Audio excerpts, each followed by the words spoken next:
bonjour. Ça va? C'est marrant de dire vous allez bien? Moi j'ai envie de répondre si j'allais bien, je ne viendrais pas. Non, bien sûr qu'on va bien, par la grâce de Dieu. On ne va pas toujours pareillement bien. Hein? Tu vas bien comment aujourd'hui? Bien ou... Ok, Seigneur, merci pour ce que tu fais, pour ce que tu dis, pour qui tu es, et comment tu nous parles, Jésus. Et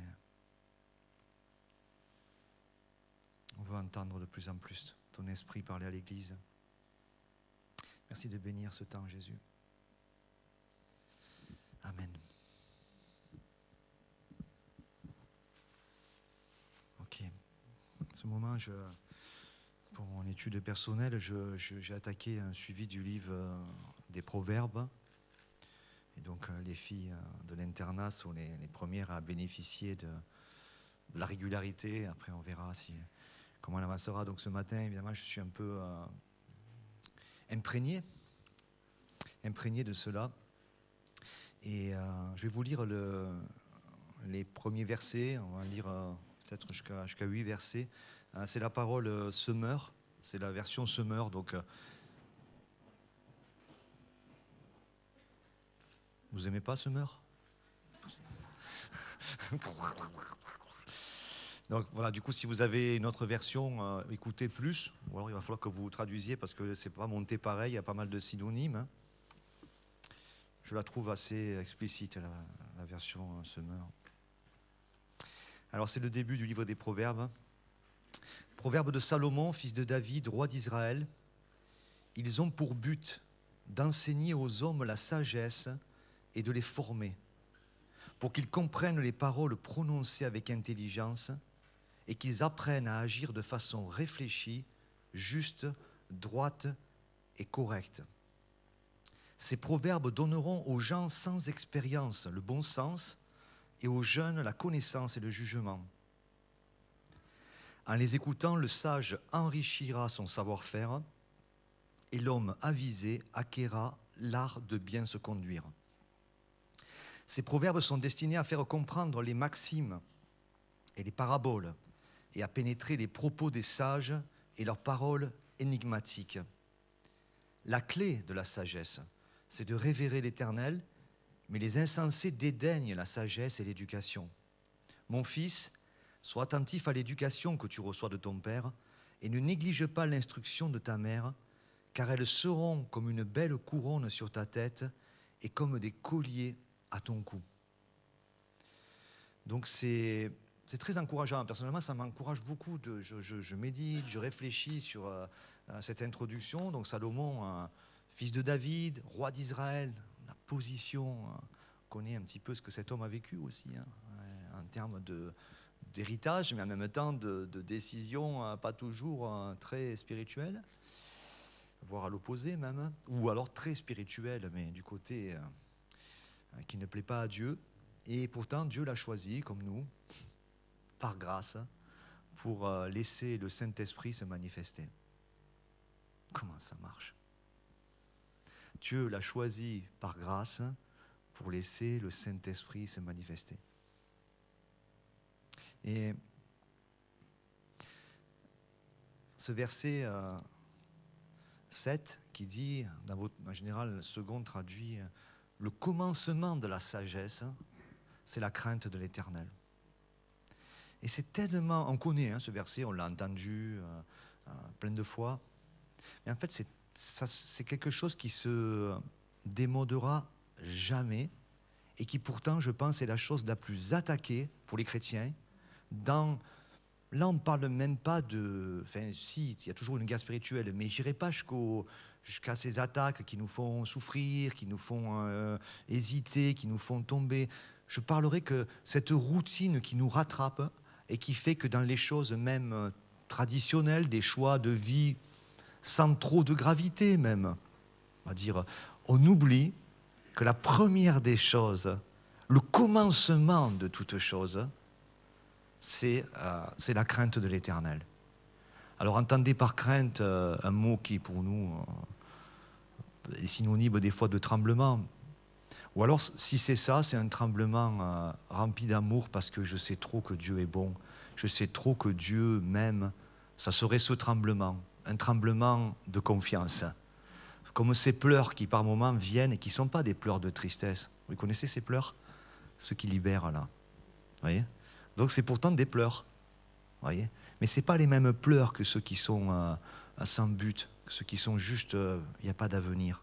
Il y a des pleurs qui existent et qui sont juste des « Waouh, qu'est-ce que tu es gentil Seigneur, qu'est-ce que tu es bon, qu'est-ce que tu es patient, qu'est-ce que tu es aimant, qu'est-ce que tu m'aimes. » quoi. Et la crainte de l'Éternel, c'est ça. C'est je suis conscient que waouh. Oui, il y a des gens qui nous écoutent, là, je ne sais pas qui écoute, sûrement plein de gens de notre assemblée, puis d'autres peut-être qui ne nous connaissent pas. Je dis, waouh. Oui, nous croyons en Dieu. Oui, nous croyons en Dieu qui est vivant. Oui, nous croyons en Dieu qui s'intéresse à nous, bien plus, qui est mort pour nous, qui est ressuscité pour nous et qui nous amène à la nouveauté de vie, qui nous transforme et qui nous guérit, qui agit constamment dans nos vies. Oui, je crois en ça. Oui, nous croyons en ça, les chrétiens. Les chrétiens croient en cela. Et du coup, ça, c'est le commencement et à chaque jour, je dis, je vais faire quoi? Je suis jeune, je fais quoi dans les études? Je fais quoi dans la vie? La crainte de l'Éternel, c'est le commencement de la sagesse. C'est pour ça qu'il y a c'est pour ça que je dis, c'est même pas, bien sûr, il y a un combat spirituel derrière, mais c'est déjà cette routine et ce train-train qui nous entraîne, qui fait qu'on avance. Mais en vérité, on n'avance pas. Parce que s'il n'y a pas la crainte de l'Éternel, qui est le commencement de la sagesse, qui est le commencement de la bonne direction, dans ces passages, il y a le commencement du bon sens. Vous voyez ? Derrière, il sera écrit que ceux qui ne font pas ça, ils sont insensés. Même les chrétiens sont insensés de penser que, ok, je suis sauvé et maintenant j'y vais. Mais non, justement, le commencement aujourd'hui de ma journée, c'est « Waouh, Seigneur, j'ai des décisions à prendre. » Et bien sûr, moi, naturellement, j'ai des décisions à prendre importantes. Je commence à m'inquiéter. Bon, on a entendu sur le thème de l'inquiétude jeudi. Je commence à m'inquiéter, je commence à faire la liste, je commence à faire les possibilités. Et si jamais, et si jamais, et si jamais, et si jamais. Et ah oui, en plus, il y a ça. Ah oui, j'avais oublié ça. Vous voyez comme on est? On est comme ça. Ça vient naturellement. Hein. Je parle des chrétiens, là, de ceux qui croient. Et Dieu dit, le commencement de la sagesse, c'est la crainte de l'Éternel. Si quelqu'un manque de sagesse, nous dit le Nouveau Testament, qu'il la demande à Dieu, elle lui sera donnée sans reproche. Parce que pourquoi? Parce que juste avant, je ne l'ai pas demandé. Juste avant, je ne l'ai pas demandé, la sagesse. Pourquoi? Parce que j'avais oublié que ça commençait comme ça. J'avais oublié que ça commençait comme ça. Il est impossible d'acquérir une connaissance des choses spirituelles si l'on refuse de commencer au bon endroit. C'est simple, hein? Il est impossible d'acquérir une connaissance des choses spirituelles. D'accord? Nous fonctionnons dans quelque chose de spirituel, puisqu'on est attaché. Je vous parlais du Saint-Esprit. Vous avez reçu le Saint-Esprit, j'espère. Vous avez donné votre cœur à Christ. Il est impossible d'acquérir une connaissance, d'aller plus loin, une connaissance des choses spirituelles, si l'on refuse de commencer au bon endroit. Et tous les jours, nous avons besoin de revenir au bon endroit. La crainte de l'Éternel. C'est un synonyme de couverture. Hein. Derrière, il y a ne néglige pas l'enseignement d'un père, d'une mère. Voyez, la couverture. L'Église, le pasteur, le pupitre, la parole, la couverture. Parce que Dieu ne fonctionne pas autrement. Dieu ne fonctionne pas autrement. La clé de la sagesse. La clé. C'est intéressant. Clac. J'avance, je pense, je réfléchis, j'analyse, je m'inquiète, je m'inquiète pas. Des fois, on devrait s'inquiéter. Je ne m'inquiète pas. Vous savez, les gens, on y va. Hein. Des fois, il y a des personnes, moi, j'y vais. Bon, des fois, j'informe. Je fais ça. Hein. C'est pas mal ce que je fais, donc je peux y aller. Je pourrais nous dire, c'est quoi ta façon de voir? Où suis-je? Est-ce que tu fonctionnes dans une morale, propre justice, loi? Mais Dieu, c'est constamment renouvelé. Aujourd'hui. La clé de la sagesse, le principe de la sagesse, la principale science, c'est la crainte de l'Éternel. Le point principal, je vous donne les différentes traductions, hein, comment ça a été traduit ça, hein, la clé de la sagesse, le commencement, le point principal. On peut toujours dire, vous savez, dans notre raisonnement, nous, on va faire, regardez comment on est, on va dire, Dieu, mais. Inversons, mais Dieu. Et juste, on inverse les choses. Il y a ça. Je prie. Bon, c'est bien. Et Dieu, déjà, ça commence. Et Dieu va nous dire, commence par moi. Le point principal de la sagesse, c'est la crainte de l'Éternel. Le commencement du savoir. Paul dit, si quelqu'un pense connaître quelque chose, il n'a pas encore commencé à connaître comme il faut connaître. Donc en vérité, quand je me place devant Dieu, je ne sais rien. Face à l'éternité, face à Dieu, je ne sais rien.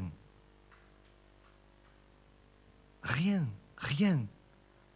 Et ce n'est pas pour nous dévaloriser que Dieu veut qu'on pense comme ça. C'est pour nous élargir. Parce que quand je sais, souvent, c'est sur ça que je m'appuie. Je sais. Et peut-être tout ce que je sais, c'est bon. Mais Dieu dit, tu me limites. Tu es limité. C'est pour ça que tu ne t'épanouis pas. C'est pour ça que tu ne grandis pas. C'est pour ça que tu ne t'élargis pas. C'est pour ça que tu tournes en rond. C'est pour ça que c'est les mêmes problèmes. Parce que bien sûr, tes problèmes, tu les analyses. Et ce sont des problèmes, je vais t'aider. Mais la crainte de l'Éternel, la crainte, le commencement de toute sagesse, de toute science, de toute connaissance, de toute chose. Cherchez d'abord le royaume de Dieu. Combien de versets, des milliers parlent de ça. Hein. Le principe de toute connaissance, le début du savoir. Et je terminerai juste avec un point. On a, avec les filles de l'internat, on a partagé, j'ai regardé tous ces mots-là. Ils ont pour but, les proverbes de Salomon, ils ont pour but d'enseigner aux hommes la sagesse et de les former, afin qu'ils comprennent les paroles prononcées avec intelligence. Il y en a des mots, hein. Si vous voulez relire, si vous prenez sur Internet, vous prenez des versions bibliques, vous allez en trouver 15. Moi, je vous encourage à lire les 15 versions de ce passage. Vous allez voir tout ce qu'il y a là-dedans. Et qu'ils apprennent à agir de façon réfléchie. Waouh, j'ai besoin de tout ça. Juste, droite et correcte. Ces proverbes donneront aux gens sans expérience. Moi, j'ai un peu d'expérience. Pas beaucoup, en fait. Hein. Pas du tout. Le bon sens. Il dit bien ce mot aussi. Hein. Le bon sens. Et aux jeunes, la connaissance et le jugement. En les écoutant, le sage enrichira son savoir-faire. Et quand on prend tous ces mots, je n'ai pas le temps là, mais quand on prend tous ces mots, ils sont relativement, ils ont des points synonymes, ils ont des points avec des synonymes. Quand on a l'étymologie, ils ont des points communs, parce qu'on voit bien que dans cette introduction, Salomon, poussé par le Saint-Esprit, parce que c'est ça l'histoire, c'est poussé par le Saint-Esprit. Ce matin, je suis poussé par le Saint-Esprit. Croyez-moi, ça me fait plutôt peur que dire je maîtrise quoi que ce soit. C'est poussé par le Saint-Esprit que des hommes ont parlé de la part de Dieu. Donc Salomon va donner cette introduction parce qu'il a toute une richesse à donner et ça commence. Mais il y a un point commun, il y en a quelques-uns, mais il y en a un qui est habileté et prudence. Il faut lier avec humilité. Pourquoi ? Parce que quand je m'approche de Dieu, vous savez, c'est je pose mes chaussures. Vous comprenez quand Dieu dit à Moïse et à d'autres, tu te tiens dans un lieu saint. Dès qu'on se place, dès qu'on se dit, waouh, attends, je m'énerve là, je m'excite tout seul dans mes pensées, il y a de quoi. Il y a de quoi. Vu la situation, il y a de quoi. Mais je vais poser mes chaussures et je vais m'asseoir et savoir que Dieu est Dieu. Et ça, c'est plutôt rassurant. Et que moi, je ne suis pas Dieu. Mais que Dieu est pour moi. Et donc, je dois me replacer dessous. C'est dans le calme et la confiance que sera votre force. Ne vous inquiétez de rien, mais dans toute chose, faites connaître vos besoins à Dieu. Venez à moi, vous tous qui êtes fatigués et chargés. Cherchez d'abord le royaume de Dieu, et toutes choses vous serez données en plus. Voici, je suis avec vous tous les jours jusqu'à la fin du monde. L'Éternel est mon berger, je ne manquerai de rien. Et je repense ce que Dieu dit sur moi. Je te connais avant même que tu sois né, et jamais je t'abandonnerai. Et je pense ça. Et d'un coup, le Saint-Esprit qui vit déjà en moi se dit, waouh, ça y est, on a de l'espace. Parce que je l'avais enfermé. Vous voyez, le Saint-Esprit ne s'inquiétera jamais. Du coup, si l'inquiétude prend tout ça dans ton cœur, le Saint-Esprit, à mesure, rien, il devient tout petit. Il est tout petit, puis il dort. Puis à un moment donné, je dis, et là, le Saint-Esprit, il commence à donner cette vie. Ouais, c'est ça. Tu comprends tout. Cherchez d'abord tout ce que tu viens de dire, Georges, tout ce que tu viens de lire, parce que peut-être tu n'as pas la force, alors lis, écoute des messages, va voir ceux qui ont un peu plus d'expérience que toi. Et là, le Saint-Esprit dit, voilà, c'est ça. Et je n'ai pas besoin de me rouler par terre à ce moment. À ce moment-là, il ne se passe rien de particulier, si ce n'est que mon cœur est brisé, et que je dis, ça commence. On pourrait dire, ça recommence, si vous voulez. Mais en tout cas, ça commence parce que si quelqu'un est en Christ, il est une nouvelle création, les choses anciennes sont passées, toutes choses deviennent nouvelles. C'est par la grâce que tout ça m'est donné, mais ça commence parce que le commencement de la sagesse, c'est la crainte de l'Éternel. Tout commence là. Il est question dans ces mots d'habileté, voire même de ruse, parce que nous n'ignorons pas les desseins du malin. Nous n'ignorons pas qu'il y a une stratégie qui veut nous faire baisser la tête, nous écraser, et que nous soyons des chrétiens endormis, voyez. Et Dieu dit non. Non. Et moi je dis, comme toi. Si toi tu dis non, je dis non. Si toi tu dis on attend, j'attends. Tout le reste, tu le sais. Tous les problèmes que j'ai, les inquiétudes, les doutes, tu le sais. Oui, bien sûr que je le sais. Si je te disais d'ailleurs ceux qui vont t'arriver dans 5 ans, tu serais déjà mort, me dirait Dieu. Tu vois, je le sais. Je sais ceux qu'on n'a pas réglés, dont je te parlerai plus tard. Mais ce n'est pas à ce jeu que je veux jouer avec toi. Jamais Dieu jouera à ce jeu avec nous. Dieu nous dit qui nous sommes, grâce, plus on lui permettra de nous dire qui il est, plus nous saurons qui nous sommes. Parce qu'un jour, heureusement au ciel, nous serons dans un autre corps, mais je m'imagine au ciel me voir avec un regard terrestre. Et je ferai, ah ouais, j'ai dû rater un truc quand j'étais sur Terre, non ?